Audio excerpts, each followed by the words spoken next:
Alrighty, Chef Buck here, and today we're cooking us up a tasty curry chicken bake. Now it looks like fried chicken, but it's a lot better than fried chicken because we're not going to be cooking it up in a bunch of oil. Get you 2.5 pounds of chicken. I'm using an all natural chicken, no antibiotics, no kind of hormones. I don't want to eat some kind of angry, gargantuan, roid rage chicken. How good can that be to put in your body? But I will cover it up with a bunch of hot sauce and then 1 cup of milk. I'm using almond milk, but you can use buttermilk if you want. Go ahead and get that mixed up. Then we'll set this aside and let it soak in there while we throw together our breading mixture. Now I'm using panko breadcrumbs because once you go panko, you never go back. But you can use whatever kind you want. A little bit of onion powder and onion salt, some curry powder, some garlic powder, a little bit of dry mustard, and some paprika. Then we're going to go ahead and seal this bag up and go ahead and shake these dry ingredients around and get them all nice and mixed up. Now I like to do this in a bag. You can do it in a bowl, but I think a bag is better for an even coating. So put your chicken pieces in here, just a couple pieces at a time. Drip that excess milk off of there. Go ahead and seal it up. Make sure you got some air in there.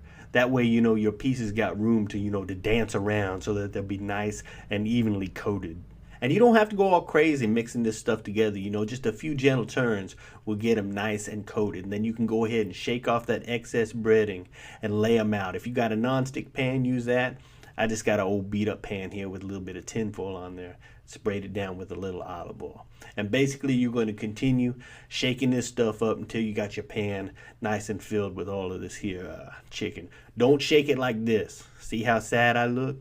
And then that's just going to clump up your breading. It will build up your forearm, but don't do it like that, So once you get your pan all filled up, it should look a little something like this here. And then we're going to go ahead and slide it in a preheated oven at 350 degrees for about a half an hour. But keep an eye on it, because oven temperatures vary, but after a half hour, you should be able to get them out. They should look like they're starting to cook up, and it'll be a good time to turn them over. And then we'll go ahead and slide them back in the oven and let it cook for another 15 or 20 minutes, That curry powder is going to give it a wonderful golden color. And if you want to get a little bit of a crisp on there, you can go ahead and leave it under the broiler on each side for a minute or two. But then let them rest for about 5 minutes. Then throw them on a platter or plate or whatever, and you'll be ready to chow down. Super duper tender.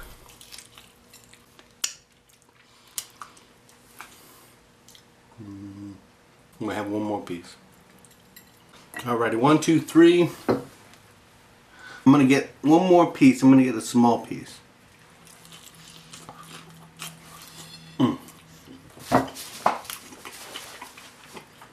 It's really good. I could eat this whole plate, but I won't. I'll only eat half of it. And that, my friends, is a fine example of how not to eat your chicken. But give it a try, let me know what you think, and bon appetit.